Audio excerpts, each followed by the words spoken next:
Los gallinazos sin plumas. Julio Ramón Ribeiro. A las 6 de la mañana, la ciudad se levanta de puntillas y comienza a dar sus primeros pasos. Una fina niebla disuelve el perfil de los objetos y crea como una atmósfera encantada. Las personas que recorren la ciudad a esta hora parece que están hechas de otra sustancia, que pertenecen a un orden de vida fantasmal. Las beatas se arrastran penosamente hasta desaparecer en los pórticos de las iglesias. Los noctámbulos macerados por la noche regresan a sus casas envueltos en sus bufandas y en su melancolía. Los basureros inician por la avenida Pardo su paseo siniestro, armados de escobas y de carretas. A esta hora se ve también obreros caminando hacia el tranvía, policías bostezando contra los árboles, canillitas morados de frío, sirvientas sacando los cubos de basura. A esta hora, por último, como a una especie de misteriosa consigna, aparecen los gallinazos, sin plumas. A esta hora el viejo don Santo se pone la pierna de palo y sentándose en el colchón comienza a berrear. ¡A levantarse! ¡Efraín! ¡Enrique! ¡Ya es hora! Los dos muchachos corren a la acequia del corralón frotándose los ojos legañosos. Con la tranquilidad de la noche, el agua se ha remansado y en su fondo transparente se ven crecer hierbas y deslizarse ágiles infusorios. Luego de enjuagarse la cara, coge cada cual su lata y se lanzan a la calle. Don Santos, mientras tanto, se aproxima al chiquero y con su larga vara golpea el lomo de su cerdo, que se revuelca entre los desperdicios. «Todavía te falta un poco, marrano, pero aguarda nomás, que ya llegará tu turno». Ellos no son los únicos. En otros corralones, en otros suburbios, alguien ha dado la voz de alarma, y muchos se han levantado. Unos portan latas, otros cajas de cartón, a veces solo basta un periódico viejo. Sin conocerse forman una especie de organización clandestina que tiene repartida toda la ciudad. Los hay que merodean por los edificios públicos. Otros han elegido los parques o los muladares. Hasta los perros han adquirido sus hábitos, sus itinerarios, sabiamente aleccionados por la miseria. Efraín y Enrique se demoran en el camino, trepándose a los árboles para arrancar moras o recogiendo piedras, de aquellas filudas que cortan el aire y hieren por la espalda. Siendo aún la hora celeste, llegan a su dominio, una larga calle ornada de casas elegantes que desemboca en el malecón. Efraín y Enrique, después de un breve descanso, empiezan su trabajo. Cada uno recoge una acera de la calle. Los cubos de basura están alineados delante de las puertas. Hay que vaciarlos íntegramente y luego comenzar la exploración. Un cubo de basura es siempre una caja de sorpresas. Se encuentran latas de sardinas, zapatos viejos, pedazos de pan, pericotes muertos, algodones inmundos. A ellos solo les interesan los restos de comida. En el fondo del chiquero, Pascual recibe cualquier cosa y tiene predilección por las verduras ligeramente descompuestas. La pequeña lata de cada uno se va llenando de tomates podridos, pedazos de cebo, extrañas salsas que no figuran en ningún manual de cocina. No es raro, sin embargo, hacer un hallazgo valioso. Un día Efraín encontró unos tirantes con los que fabricó una honda. Otra vez, una pera casi buena que devoró en el acto. Enrique, en cambio, tiene suerte para las cajitas de remedios, los pomos brillantes, las escobillas de dientes usadas y otras cosas semejantes que colecciona con avidez. Después de una rigurosa selección, regresan la basura al cubo y se lanzan sobre el próximo. No conviene demorarse mucho porque el enemigo siempre está al acecho. A veces son sorprendidos por las sirvientas y tienen que huir dejando regado su botín. Pero con más frecuencia es el carro de la baja policía el que aparece, y entonces la jornada está perdida. Cuando el sol asoma sobre las lomas, la hora celeste llega a su fin. La niebla se ha disuelto, las beatas están sumidas en éxtasis, los noctámbulos duermen, los canillitas han repartido los diarios, los obreros trepan a los andamios. La luz desvanece el mundo mágico del alba. Los gallinazos sin plumas han regresado a su nido. Don Santos los espera con el café preparado. A ver, ¿qué cosa han traído? Husmeaba entre las latas y si la provisión estaba buena, hacía siempre el mismo comentario. Pascual tendrá banquete hoy día. Pero la mayoría de veces estallaba. ¡Idiotas! ¿Qué han hecho hoy día? Se han puesto a jugar seguramente. Pascual se morirá de hambre. Ellos huían hacia el emparrado, con las orejas ardientes de los pescozones, mientras el viejo se arrastraba hasta el chiquero. Desde el fondo de su reducto, el cerdo empezaba a gruñir. Don Santos le aventaba la comida. Mi pobre Pascual, hoy día te quedarás con hambre por culpa de estos amarros. Ellos no te engríen como yo. Habrá que zurrarlos para que aprendan. Al comenzar el invierno, el cerdo estaba convertido en una especie de monstruo insaciable. Todo le parecía poco, y don Santos se vengaba en sus nietos del hambre del animal. Los obligaba a levantarse más temprano, a invadir los terrenos ajenos en busca de más desperdicios. Por último, los forzó a que se dirigieran hasta el muladar que estaba al borde del mar. Allí encontrarán más cosas. Será más fácil, además, porque todo está junto. Un domingo, Efraín y Enrique llegaron al barranco. Los carros de la baja policía, siguiendo una huella de tierra, descargaban la basura sobre una pendiente de piedras. Visto desde el malecón, el muladar formaba una especie de acantilado oscuro y humeante, donde los gallinazos y los perros se desplazaban como hormigas. Desde lejos, los muchachos arrojaron piedras para espantar a sus enemigos. El perro se retiró aullando. Cuando estuvieron cerca, sintieron un olor nauseabundo que penetró hasta sus pulmones. Los pies se les hundían en un alto de plumas de excrementos, de materias descompuestas o quemadas. Enterrando las manos comenzaron la exploración. A veces, bajo un periódico amarillento, descubrían una carroña devorada a medias.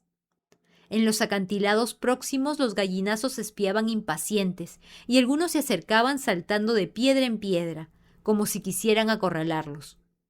Efraín gritaba para intimidarlos, y sus gritos resonaban en el desfiladero y hacían desprenderse guijarros que rodaban hacia el mar. Después de una hora de trabajo, regresaron al corralón con los cubos llenos. ¡Bravo!, exclamó don Santos. Habrá que repetir esto 2 o 3 veces por semana. Desde entonces, los miércoles y los domingos, Efraín y Enrique hacían el trote hasta el muladar. Pronto formaron parte de la extraña fauna de esos lugares, y los gallinazos, acostumbrados a su presencia, laboraban a su lado, graznando, aleteando, escarbando con sus picos amarillos, como ayudándoles a descubrir la pista de la preciosa suciedad. Fue al regresar de una de esas excursiones que Efraín sintió un dolor en la planta del pie. Un vidrio le había causado una pequeña herida. Al día siguiente tenía el pie hinchado, no obstante lo cual prosiguió su trabajo. Cuando regresaron no podía casi caminar, pero don Santos no se percató de ello, pues tenía visita. Acompañado de un hombre gordo que tenía las manos manchadas de sangre, observaba el chiquero. «Dentro de 20 o 30 días vendré por acá», decía el hombre. «Para esa fecha creo que podrá estar a punto». Cuando partió, don Santos echaba fuego por los ojos. ¡A trabajar! ¡A trabajar! De ahora en adelante habrá que aumentar la ración de Pascual. El negocio anda sobre rieles. A la mañana siguiente, sin embargo, cuando don Santos despertó a sus nietos, Efraín no se pudo levantar. «Tiene una herida en el pie», explicó Enrique. «Ayer se cortó con un vidrio». Don Santos examinó el pie de su nieto. La infección había comenzado. «Ah, esas son patrañas. Que se lave el pie en la sequía y que se envuelva con un trapo».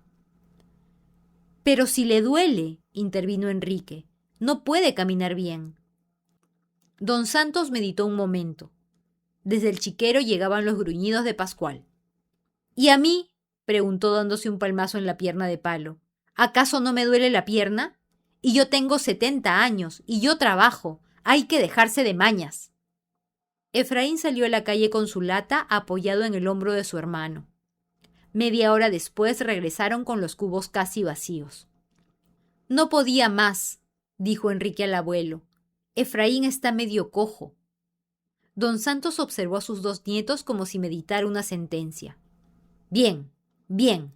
dijo rascándose la barba rala y cogiendo a Efraín del pescuezo, lo arreó hacia el cuarto. Los enfermos a la cama, a podrirse sobre el colchón. Y tú harás la tarea de tu hermano. Vete ahora mismo al muladar. Cerca del mediodía, Enrique regresó con los cubos repletos. Lo seguía un extraño visitante, un perro escuálido y medio sarnoso. Lo encontré en el muladar, explicó Enrique, y me ha venido siguiendo. Don Santos cogió la vara. ¡Una boca más en el corralón! Enrique levantó al perro contra su pecho y huyó hacia la puerta. No le hagas nada, abuelito, le daré yo de mi comida. Don Santos se acercó, hundiendo su pierna de palo en el lodo. Nada de perros aquí, ya tengo bastante con ustedes. Enrique abrió la puerta de la calle. Si él se va, me voy yo también. El abuelo se detuvo. Enrique aprovechó para insistir. No come casi nada, mira lo flaco que está. Además, desde que Efraín está enfermo me ayudará.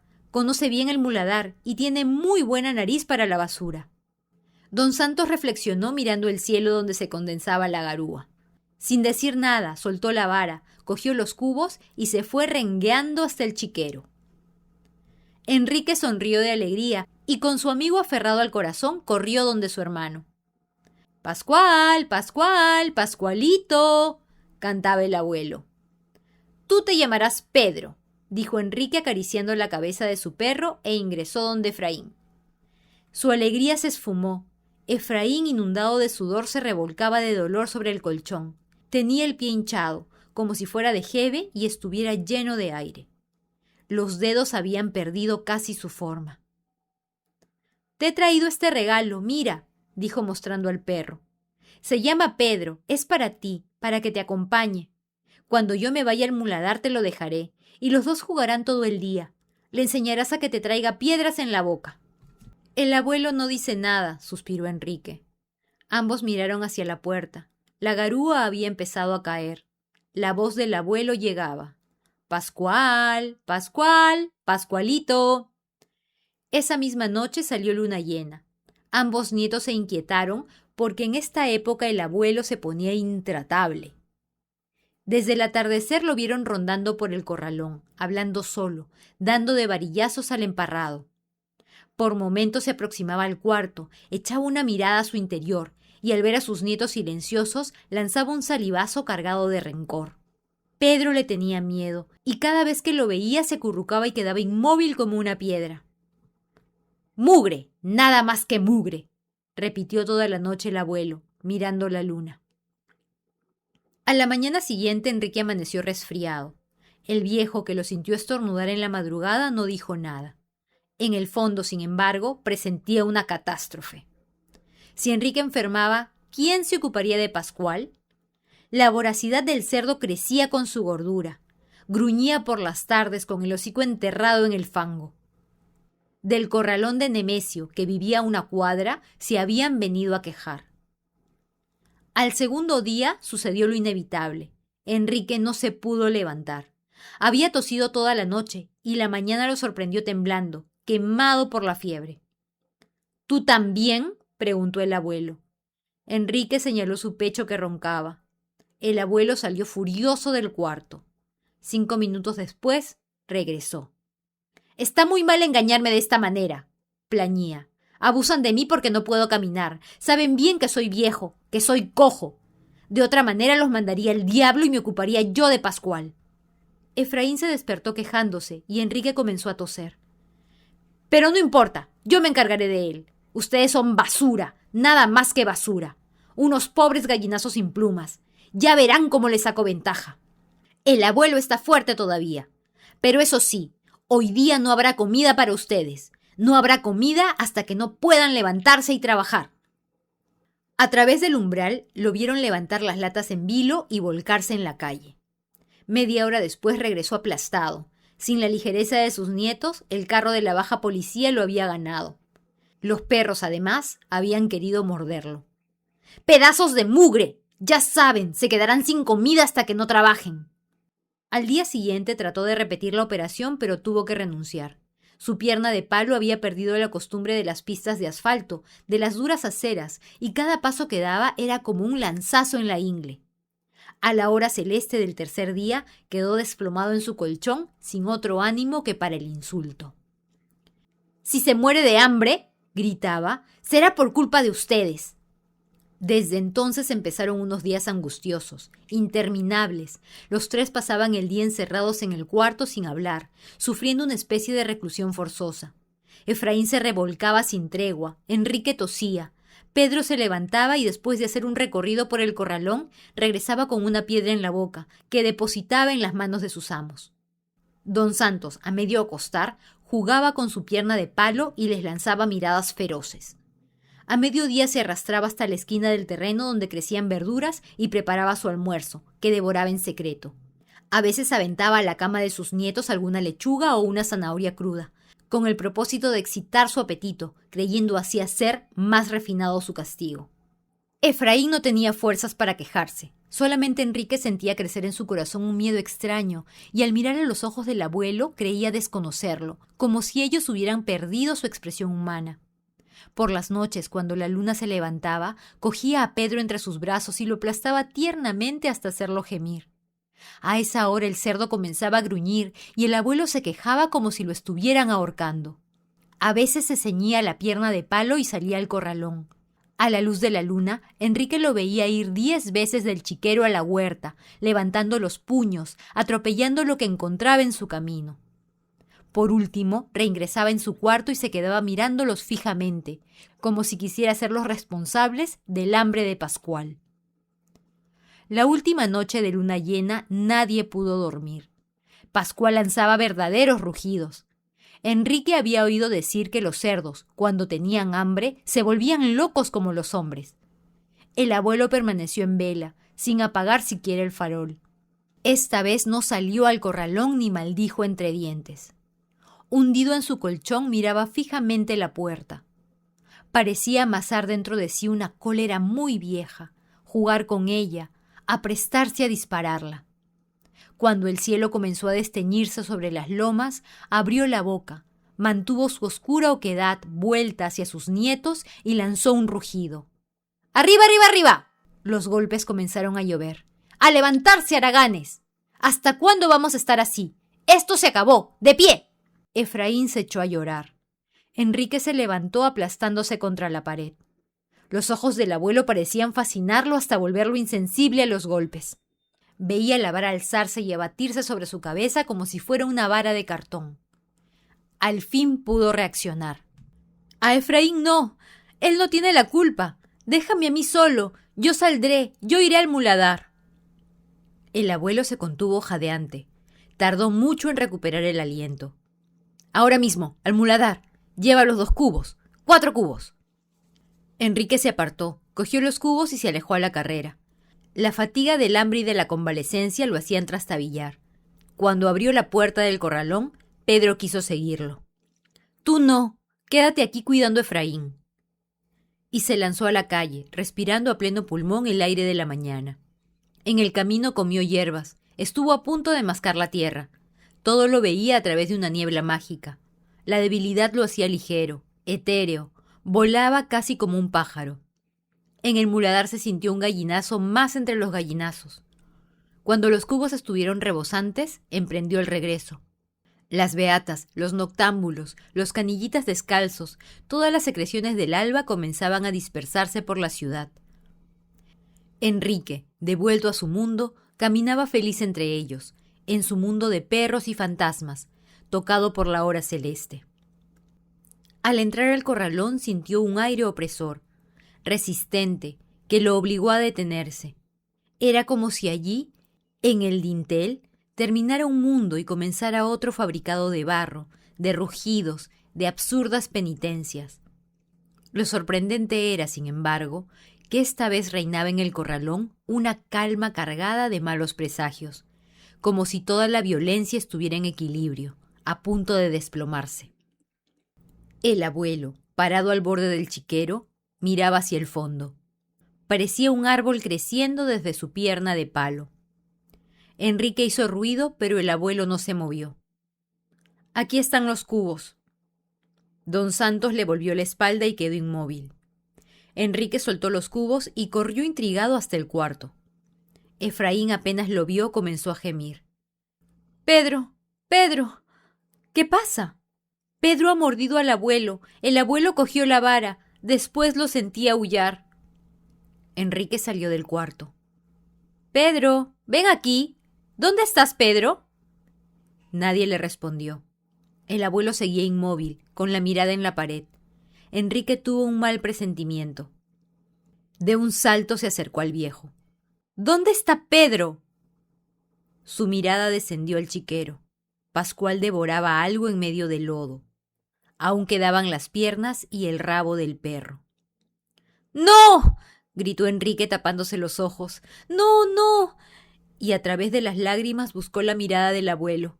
Este la rehuyó, girando torpemente sobre su pierna de palo. Enrique comenzó a danzar en torno suyo, prendiéndose en su camisa, gritando, pataleando, tratando de mirar sus ojos, de encontrar una respuesta. ¿Por qué has hecho eso? ¿Por qué? El abuelo no respondía.